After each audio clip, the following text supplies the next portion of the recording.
మేమొస్తే మీకు తిరుగుండదని ఎన్నికల సమయంలో ఊరించారు. ప్రజలతో పాటు ప్రభుత్వ ఉద్యోగుల సంక్షేమానికి పెద్దపీట వేస్తామని నమ్మించారు. యాప్ల భారం ఉండదు, డ్యూటీ టెన్షన్ అస్సలే ఉండదని తమ బుట్టలో వేసుకున్నారు. కట్ చేస్తే అధికారంలోకి వచ్చి 2 ఏళ్లైనా సమస్యలు పరిష్కరించకపోగా పని ఒత్తిడి పదింతలైంది.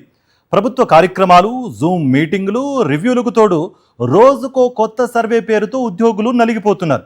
దీంతో కొందరు ఈ ఒత్తిడిని భరించలేమంటూ బలవంతంగా తనుచాలిస్తున్నారు. ఏపీలో కూటమి సర్కారు వారి మృత్యుఘోషపై సాక్షి టీవీ ప్రత్యేక కథనం ఇప్పుడు చూద్దాం. 2024 ఎన్నికల్లో తనను నమ్మి ఓటేసిన ప్రజలతో పాటు ప్రభుత్వ ఉద్యోగులను కూడా చంద్రబాబు వెన్నుపోటు పొడిచారు.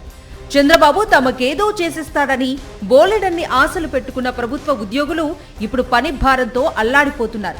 తమ ప్రభుత్వం రాగానే ఉద్యోగులకు సంక్షేమం అందించడం, పెండింగ్ బకాయిలు చెల్లించడంతో పాటు డిమాండ్లను నెరవేరుస్తామని ఎన్నికల సమయంలో చంద్రబాబుతో పాటు కూటమి నేతలు పదే పదే ఊదరగొట్టారు. చంద్రబాబు మాయ మాటలకు బుట్టలో పడిపోయిన ఉద్యోగులు తాము మోసపోయామని తెలుసుకోవటానికి ఎక్కువ సమయం పట్టలేదు. అధికారంలోకి రాగానే ఐఆర్ ప్రకటించేస్తానన్న చంద్రబాబు ప్రభుత్వం ఏర్పడి 2 ఏళ్లైనా ఆ ఊసే ఎత్తటం లేదు. ఇక పీఆర్సీ సంగతి సరే 12వ పీఆర్సీకి కమిషనర్ను ఇప్పటి వరకు వేయనేలేదు. పెండింగ్ డీఏలతో పాటు కొత్తగా ఇవ్వాల్సిన డీఏలపై 2 ఏళ్లుగా ఉద్యోగులు, ఉద్యోగ సంఘాలు పోరాడుతూనే ఉన్నాయి. ప్రభుత్వం చుట్టూ తమ సమస్యలు, డిమాండ్ల పరిష్కారం కోసం తిరుగుతున్నా కనీసం వారిని పట్టించుకున్న దాఖలాలు లేవు.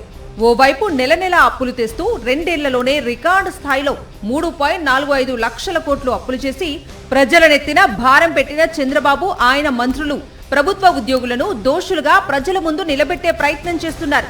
సాధారణ విధులతో పాటు యోగేంద్ర రిజిస్ట్రేషన్లు, జనగణన ఓటర్ల verification, unified family survey, eKYC వంటి అదనపు పనులను వివిధ ప్రభుత్వ శాఖల ఉద్యోగులకు అప్పగించింది. ఇవి కాకుండా రోజుకో కొత్త సర్వే, సమాచార సేకరణ వంటి అదనపు టార్గెట్లను విధిస్తోంది. ఆదివారాలు, పండగ సెలవు రోజుల్లో కూడా విధులు నిర్వహించాలని ఆదేశాలను ఇస్తున్నారు. ఒకవేళ టార్గెట్స్ పూర్తి చేయకపోతే షోకాజ్ నోటీసులు, అధికారుల ఒత్తిళ్లు మరింతగా ఎక్కువైపోతున్నాయి. వాలంటీర్ వ్యవస్థను మరింత బలోపేతం చేస్తామని హామీలిచ్చిన చంద్రబాబు అధికారంలోకి వచ్చాక వాలంటీర్లకు ఇచ్చిన మాటను పక్కన పెట్టేశారు. గతంలో వాలంటీర్లు అందించిన సేవలను ప్రస్తుతం సచివాలయ ఉద్యోగులతోనే చేయిస్తుండటంతో వారిపై అదనపు బాధ్యతలు పడ్డాయి. రేషనలైజేషన్ కారణంగా ఉద్యోగుల సంఖ్య తగ్గి ప్రతి ఉద్యోగిపై పని భారం పెరగడంతో పాటు స్పష్టమైన నిబంధనలు లేకుండా డిప్యుటేషన్లు ఇవ్వటం వల్ల ఉద్యోగుల్లో గందరగోళం నెలకొంది. ఇక ప్రభుత్వ సర్వేలు, డేటా సేకరణ కోసం అనేక మొబైల్ యాప్స్ ద్వారా అదనపు పనులు చేయాల్సి వస్తోంది. ఒత్తిడి కారణంగా తీవ్ర అనారోగ్య పరిస్థితులకు గురవుతున్న ఉద్యోగులు ఫీల్డ్ వర్క్ సరిగా నిర్వహించలేకపోతున్నారు.